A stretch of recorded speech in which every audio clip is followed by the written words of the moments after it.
Bismillahirrahmanirrahim. Walaqad ataina Luqmanal hikmata anishkur lillah. Wa may yashkur fa innama yashkuru li nafsihi. Wa man kafara fa innallaha ghaniyyun hamid. Walaqad ataina lan teman-teman paring ingsun Luqman ing Luqman. Tak paringi al hikmata ing hikmah.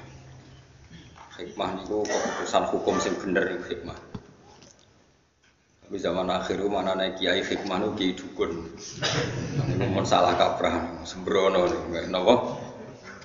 Sembrono apa sifate hakim. Hakim niku ahli ngekek hukum sing benar. Nek hikmah manane dukun niku bahaya.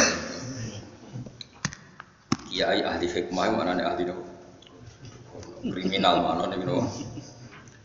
Minha itu setengah sangi hikmah al ilmu tapi ilmu itu ngerteni hukum sak mesti ini begini ilmu. Wadiyanatu lan solai beragama, dianah itu beragama secara baik. Wal isobatu lan bener fil qaulin dalam pengucapan. Wahikamuhu dari piro-piro kata mutiarani hikmah itu jamak hikam jamak hikmah. Ana kitab hikam nih. Wahikamuhu utawi piro-piro kalimat mutiarane sinten Luqman iku kathiratun akeh maksuratun tur iso denukil maksudnya akeh lan ternukil maksudnya teriwayatkan terus saiki terdokumentasi karena ana sapa Luqman iku yufti iku ifta sapa Luqman qabla bi sati Daud sedurunge kautusi Nabi Daud. Wa adroka lan menangi sapa Luqman bisa tahu ing kautuse Daud. Dadi Sayyid apa? Luqman Hakim niku periode sedurunge Nabi Daud sampai menangi sinten? Nabi Daud. Ya dadi mulane kata ulama sing meyakini Luqman mboten nabi. Senajan to pinter ahli hikmah mboten nabi. Iki yang ajam wis ajam tukang ngangon wedhus gak ganteng, gak pati ganteng Luqman. Bareng Nabi lahir Nabi Dawud wonten, dekne langsung ninggal jadi pemimpin. Pak Khodalan ngalap sapa Luqman anhu saking Nabi Dawud al ilma ing ilmu. Wa taraka lan ninggal sapa Luqman ninggal al futya ing memberi fatwa. Nunjukno nak teori ulama bener umpama Luqman itu nabi kan datangnya Nabi Dawud tidak memahjubkan dia karena dia ada nabi apapun pintere Nabi Dawud teko langsung dekne napa ngaji dan meninggalkan apa fatwa ini jelas ini, kok kalah kelas tetap. Wa qala lan dawuh sapa Luqman fi dzalika ing dalam masalah mengkono-mengkono akhdihi al ilma wa tarkihi al fitya. Dawe ala aktafi idza kufitu. Ala aktafi ana ta ora ngalap cukup ingsun idza kufitu nalikane den paringi cukup sapa ingsun. Manane aku fatwa iku uga dibutuhno masyarakat, saiki ana rasul, ana nabi sing luwih ahli wis tak anggap cukup. Jadi aku menganggap cukup nek ditakdir dicukupi pangeran yaitu dengan adane Nabi sinten Daud. Wakilan den dawuhna lagu maring Luqman, apa dawuh pertanyaan ayun nasi syarr. Ayun nasi te dine manusa iku sarun elek banget. Kala dawuh sapa Luqman, alladzi la yubali in ra'ahu nasu musian. Iku alladzi ku wong la yubali kang ora peduli sapa ladzi Inro alamun ningali ing lagi sapa anasu manusa ora peduli mereka melihat musian wong sing elek. Orang yang ketika berbuat buruk itu tidak peduli lagi ketika dilihat manusia iku elek-elek wong. Mergo niku ngrusak tatanan. Iki kula terangaken ya ngono tenan. Dados kula niku pun neliti beberapa kitab. Sak bijak-bijake ahli hukum asal gak nabi gak rasul tetap bijak nabi. Senajan to cara zahir nabi rasul itu penuh dengan ketegangan. Nggih saurang lagi penuh dengan ketegangan. Misalnya contoh gampang ya. Kowe nak kepen resiko iku ya aja wayah. Bojo sitok konaa. Kowe sayem, kok misalnya tukaran di urusan lombok, urusan belanja kan ringan. Tapi kena bojomu papat itu tukarannya kan seru no. Tapi cara hukum, mbok kowe iso nglakoni mbok ora hukum ora iso. Paham nggih? Kowe kudu tetep yakin sing bojone papat mbek sing siji ku afdal papat. Piye-piye mau cara hukum nulung wong wedok sitok iku apik, mestine nulung papat iku luwih. Nah, kecuali kenyataannya nerlantar wong sitok elek apa meneh nerlantarno wong papat. Ayo. Tapi kowe kudu sadar, sesadar saja karena hanya dengan cara ini kita ngakui Rasulullah itu lebih baik ketimbang kita. Rasulullah itu garwane songo. Nabi Sulaiman itu kabare bro. Saya mungkin tahu takok berarti setahun bisa. Nabi Dawud itu kabare 1. Samplo songo, gue tambahin sitok ngor. Itu satu-satunya cara kita bisa tahu hikmahnya. Yaitu tadi perempuan itu lemah. Saya kira nulung lemah itu baik. Kalau nulung satu baik, 2 lebih baik. Pasti begitu. Nulung tok demenan arah dirabi. Solusinya dirabi. Kalau nulung tok roda ayu mesti efeknya. Demenan kok angel temen ngerang dong. Oh, angel teman wis vulgar ya, wis model ilmu neurofin ya, apa vulgar. Satu-satunya cara supaya gak demenan. Terapi. Itu cara, tapi rasa lakoni. Wong kowe ora ngarah kuat. Tapi iki cerita. Lah Rasul kabeh iku garwane iku kadang. Era Nabi Muhammad dikurangi 9 untuk umatnya papat. Tapi umatnya papat itu dodake. Prakteknya kiai-kiai Jawa Timur banyak, bojone tetep apa, tapi sing tahu dirabi 20. Kok sing loro ku cadangan, wah. Sing loro kan dipegat-pegat anggar bar di anak dipegat. Jadi akhirnya rabine mau papat tapi tahu ngrasakno wong. Tapi ora sandekan, kok nak sandekan masalah dalam fikih. Nah, apapun ndak cocok kita, apapun beda kita, tetap kowe kudu ngaku. Jajal sampean delok sejarah Wali Songo. Sunan Gunung ibene Kalijogo ibene kan silang-silang mergo saka Tingkir mandune iki kok silang kan silang-silang kabeh. Paham ya? Nah itu Rasul. Saya ulang lagi itu Rasul. Jadi Rasul itu orang yang berani ngambil sikap resiko meskipun itu ahli hikmah gak wani, tapi nak Rasul itu wani. Tapi ahli hikmah gak wani. Cara sinten Luqman Hakim gak duwe nyali ngono gak duwe, tapi Nabi Dawud wani. Berarti Rasul mbek wong saleh dhuwur iki ora tingkatane tetep dhuwur Rasul. Itu tadi karena wani ngambil apa? Resiko. Itu kalau kita ndak punya nyali. Ini penting kalau terangno, paling enggak kowe ra janggal kena apa Rasulullah, para nabi ku berpoligami. Kowe ora iso nglakoni la aja terus janggal kafir ben aja. Lalu gak ada pengalaman buruk sekali secara intelektual, tapi saya alhamdulillah menangi pengalaman itu. Jadi dulu itu ketika ada seorang kiai terus jatuh karena dia kiai nasional dan dibully di media massa itu dikira karena poligaminya. Sehingga sampai orang itu yakin bahwa poligami itu buruk karena poligami itu disinyalir karena hiperseks, karena seksnya berlebihan sehingga seorang kiai butuh poligami. Sehingga semua media menulis betapa buruknya poligami dan pasti motivasinya itu hiperseks yang berlebihan. Ternyata penulisnya, karena apa saya mengatakan trauma intelektual? Karena saya itu dulu pernah husnudzon bahwa penulis-penulis itu tak kira muslim yang baik atau dengan pikiran keislamannya. Ternyata itu disusupi non muslim supaya orang itu janggal dengan poligami.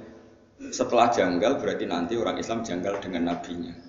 Gayanya janggal sama kiai itu, tapi lama-lama janggal dengan nabinya, itu bahaya. Makanya kita meskipun tidak berani poligami, tidak beraninya macam-macam, dibiayai, wedi sing asli Melayu, macam-macam lah sebab itu kan macam-macam. Karena 1 tambah 1 tetap 1, karena lari 1 kadang lari dua-duanya. Jadi itu kan gambling ya, apa berjudi. Atau delian, itu senaknya yang di ono delian barang. Tapi apapun itu kita harus mirip-mirip Nabi, niru Nabi. Kalau menolong orang 1 itu baik, harusnya 2 itu lebih baik, harusnya 4 lebih baik.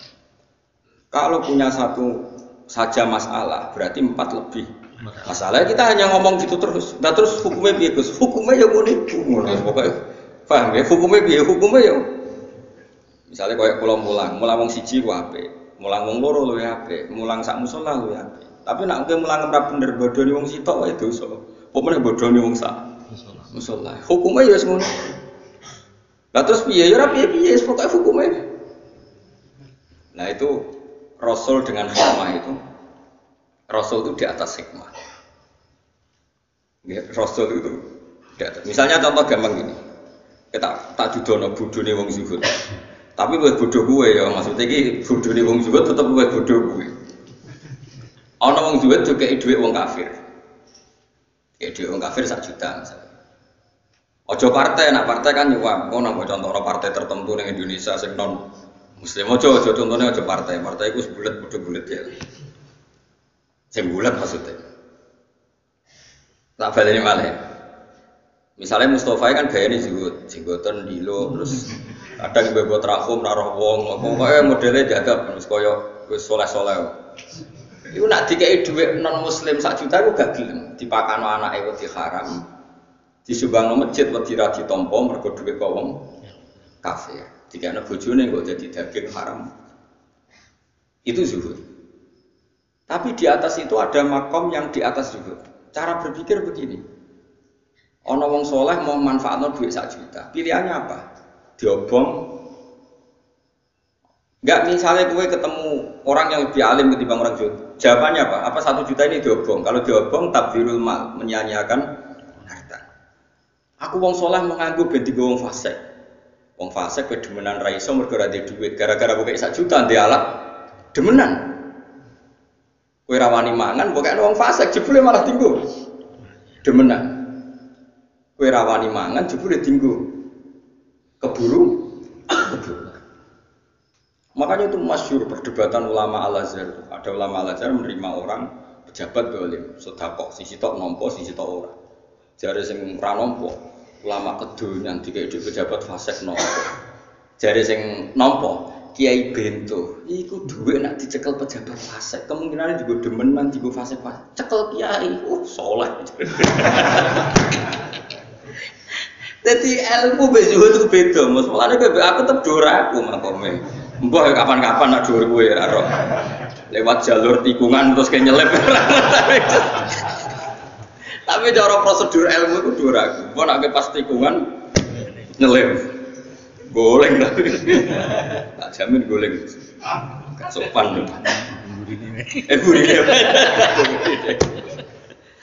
Jadi di sini ini mulai kayak ngaji aku benro ngaji ilmu. Tapi kalau jangan aku fasik kan. Tapi ranut sembrono.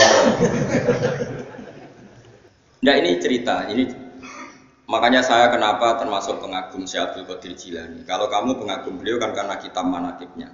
Kalau saya enggak, saya ini punya kitab banyak karangan beliau. Termasuk yang paling terkenal itu Al-Huniyah, terus Al-Futuhat Al-Ilahiyah, terus banyaklah karangan beliau. Yang orisinal maksudnya, yang mansub ilaihi, yang memang orisinal ada sanadnya, bukan yang matsus ya, bukan kitab yang sebetulnya agak karangan beliau tapi dianggap. Karena di dunia kitab juga resiko ada yang namanya matsus apa? Matsus itu cara hadis mudallas, sebenarnya Nabi nak ngendikan itu tapi dikatakan ngendikan untuk menjustifikasi satu madhab. Tak contohnya begini misalnya. Ya tadi kayak kasusnya Mustafa, misalnya Abu Jahal di urip. Ruhin Mbak Mustafa, Ruhin itu, tapi Ruhin gak sufi masalah itu gelemnya mergo butuh duit. Misalnya Mas kowe saiki dikek di Abu Jahal, dikek duit 1 juta. Kang Mustafa, aku lor jenengan kok unik, pakai duit 1 juta ya. Ampun, dosa. Karena Abu Jahal, Mustafa kayak duit ra gelem. Terus digo tombol Abu Jahal, digo tombol. Coba sekarang Abu Jahal pakai itu untuk tombol, untuk judi. Itu kamu sekarang ikut salah enggak? Ikut, karena andekan uang itu kamu pegang, dia tidak bisa menggunakan uang itu untuk judi lagi. Lah itu Rasul punya logika lebih jelimet. Kalau orang zuhud kan asal enggak pakai, ya sudah, supaya enggak resiko makan haram. Sekarang kata Abdul Qadir, tapi kalau jangan niru ya, kalau enggak kelasnya jangan. Kenapa para Rasul dan para sahabat memakan harta ghanimah? Harta ghanimah itu hartanya siapa? Orang kafir kalau perang, orang kafir kalah kan hartanya disita, namanya harta apa? Harta orang kafir itu kan dari transaksi yang kafir. Mungkin mereka rentenir, mereka jual beli khamr, jual beli anjing, jual beli celeng, macam-macam. Paham ya? Dari semua hasil kekafiran ini dipakai alat perang. Setelah perang kalah, Nabi nggak ngambil itu. Makanya semua ilmu itu ada silsilahnya, Kifat. Kata Nabi, saya diberi ilmu 5 yang Nabi dulu nggak dikasih. Di antaranya ghanimah. Ukhillat lanal ghanaim walam takhilla li ahadin qabli. Ghanimah di era saya halal, tapi nabi-nabi dulu tidak. Kenapa di nabi-nabi dulu ghanimah tidak halal? Nabi Musa nggak boleh makan rampasan Firaun. Nabi Ibrahim nggak boleh makan rampasan Namrud karena miliknya orang. Tapi kata Nabi, untuk saya boleh. Itu ulama itu menduga-duga, kok aneh. Nabi kok, nabi pilihan kok malah nggak boleh, malah boleh memanfaatkan ghanimah. Terus ulama-ulamanya Rasulullah itu kan pinter-pinter. Ternyata kaidahnya adalah darul mafasid muqaddamun ala jalbil masalih. Kalau harta itu dikembalikan ke pasukan kafir yang kalah, taruh saja misalnya tentara, misalnya perang sama Papua yang pengacau keamanan, barang untuk celeng, untuk babi, terus dibalik. Monggo ini gadane jenengan, jadi sate meneh. Aduh disita, tapi coba pangan babi, atau coba pangan, kok haram ainiyah, napa? Paham ya? Nah, termasuk contohnya wong wedok kan lagi sing senengane rugen. Nah, ana wong wedok kafirah, perang kalah. Kan cah wedok iki jadi aman. Mergo nek belakno wong kafir monggo. Berarti nanti memproduksi generasi atau populasi atau turunan kafir. Tidak dikeloni ruhin. Kan terus nglahirkan keriting-keriting mukmin. Manfaat. Paham ya? Paham ya? Lah iki jenenge amat, apa? Tapi ojo langsung mek salah sitok, Gen. Gentinya akad ala ditunjuk imam, ya. Gentinya akad tuh ditunjuk. Jadi misalnya perang, kok ono cah wedok 10, aku imame. Iki rambutnya lurus, ya sing mek ruhin. Sing gaul celanan sini kayak Mustafa dari tak silang-silang kan kuapok ngrumat cah gaul ben bangkrut. Jadi orang kok langsung mek sitok halal, harus ditentukan imam. Lah penentuan imam nanti mengganti apa? Akad. Tentu secara psikologi modern kita janggal bagaimana Nabi menghalalkan ghanimah atau perempuan yang kalah di perang. Orang perempuan yang terus di Jakarta pecekeli boten yang kalah dalam medan perang. Logikanya tadi, perempuan itu kan alat produksi. Kalau dikeloni ruhin itu lain mukmin. Senajan itu boling-boling tapi tetap mukmin. Kruwiteng pelayan tetap nang musala wong bapake merbot musala. Tapi nak dikeloni wong kafir ya nanti produksi. Wong lagi lahir di sepul kafir, di umbah banyu kuning kafir. Cilik dilatih klonang-klonang butuh gereja. Nah, sekarang pilihannya pertanyaannya adalah menghalalkan ghanimah untuk Nabi Muhammad dengan mengharamkan era Nabi Musa. Kualitas ilmunya bagus mana juga. Bocah Nabi Musa. Tak terang orang paham. Wes tak terang wis. Subhanallah. Dengan penjelasan seperti itu, paham ya? Halal ghanimah dimanfaatkan sahabat atau zaman Nabi dimanfaatkan Nabi, ambek diharamno zaman Nabi Ibrahim kualitas haram halal apa ini? Apa halal? Mergo halal plus darul mafas. Saiki misalnya aku digarong penjahat, terus contoh gampang aku digarong penjahat, tentu penjahat garong aku bawa senjata, bareng tak taklukno, berhubung aku zuhud kok Mustafa, monggo gadane jenengan butuh langsung. Ya tiga jahat meneh goblok paham ya? Harus saya sita. Berhubung saya ini TNI atau Polri, nanti senjata ini untuk penguatan NKRI harga mati. Timbang kembali ke gerakan Papua. Orang iso terus Mustafa PP khusuk. Mboten harum niku haram. Bawa cara Sulam Taufik. Ora. Sulam Taufik yo ngalim sembrono, tetep ora koyo kowe madzhab. Mau cek muni Nabi Musa. Nabi Muhammad sembrono.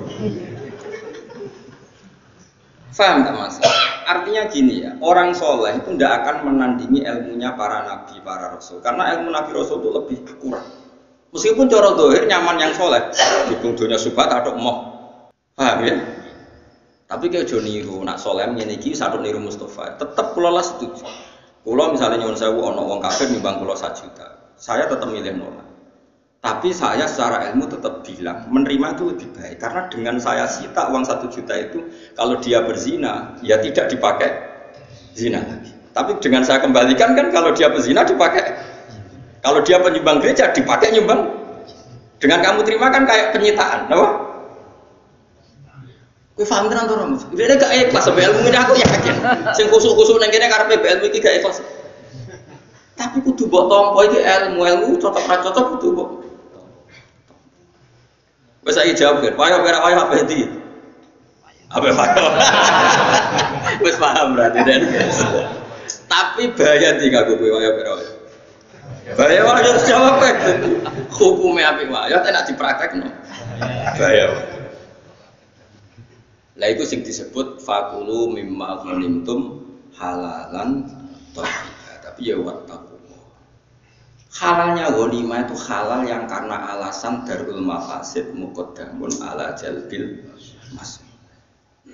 Mulane nggone Quran nek ana wong wedok mukminah hijrah ning gone Kanjeng Nabi padahal bojone do kafir. Terus bojone kafir ku nuntut supaya istrinya dikembalikan. Jawabe pangeran bi fala tarjiuhunna ilal kuffar lahunna khillul lahum walahum yakhilluna. Ora iso wong mukminah sing wis saiki Islam dibalekno ning bojone sing kafir. Engko ora dadi produksi wong kafir. Terus wong kafir ngeklaim, gak iso mat aku rabi ku entek akeh, maharku entek akeh, biayane yo entek akeh. Wa atuhum ma'anfaq. Terus Kanjeng Nabi kena khitab mengganti biaya perkawinan. Iku hebatnya Nabi. Jadi kalau baleni malih, mulane wong kudu ngaji be wong alim ben waras. Aja nuruti rasa, mus Islam aja nuruti rasa. Islam ku nganggo ilmu sih, engko lagi nganggo rasa. Ya mulane lha Luqman niku mau nyun sewu mau wong saleh, tetep ilmune sak ngisore Nabi Daud. Nabi Daud senajan to ya rada aneh. Mana perang yo rabi, perang. Khoman gak nak ngomong mutiara. Tapi kan gak iso ngalahno kebatilan. Wong ngomong bijak itu kan ngono-ngono tok, tapi kan gak iso ngalahno. Nak Rasul gak ngomong hikmah perang ngalahno kebatilan, gak wani lho man. Gak wis cukup nderek jenengan mawon. Saiki gak gelem ngomong kon anut wong alim. Rasul luwih saleh, luwih ada kosub. Subhan sembrono. Ora oleh ana ilmu fatwa kudu anut wong alim biasane rada sarap sithik-sithik. Perkarane yo rupet pancen. Hukume wis napa? Paham ini perlu kalau sampai no penjenengan ngerti. Ya jadi halal mulane kabeh nabi ku mesti apik. Nabi Ibrahim, Nabi Musa diharamno ghanimah. Ya ono masuk akal piye-piye dunyane wong kafir ku dari haram. Saiki wong kafir di dhuwit ana sing krono rentenir, jualan babi, jualan celeng. Misalnya wong Korea Utara, Korea Selatan coba transaksi babi saja berapa miliar. Berarti mereka punya uang dari transaksi uang apa coba? Makanya wajar saja kalau mereka perang kemudian jadi ghanimah oleh Allah diharamkan ghanimah itu karena materinya dari haram. Asal usulnya dari itu juga satu kebenaran dan itu dipakai Allah untuk menghukumi, membimbing Nabi sebelum Nabi Muhammad. Era Nabi Muhammad itu dihalalkan, tapi tidak babinya loh ya, yang sudah berapa uang yang babinya loh ya, babi itu kan haram ainiyah, no? Karena logika yang terbangun adalah jika uang ini dikembalikan ke orang kafir, maka kalau mereka ingin nyerang orang Islam jadi pakai senjata, sing seneng demenan ya digo demenan, kok sing seneng bangun gereja digo bangun. Bagus mana disita sama dikembalikan? Disita. Paham ya? Lah itu berarti menerima ghanimah. Mulane terus fakulu mimma ghanimtum halalan, tapi ya wattaq. Karena ini riskan. Paham sih Bapak? Paham tenan ora maksud? Menawa kowe nak digarong wong terus pistole karek mbok balekno. Enggak rencanamu. Balekno dekne emoh nganggo barange wong. Nurukan enggak ngarah. Mbok balekno kan? Mboten luwih ngalim berarti. Maksudnya luwih sembrono.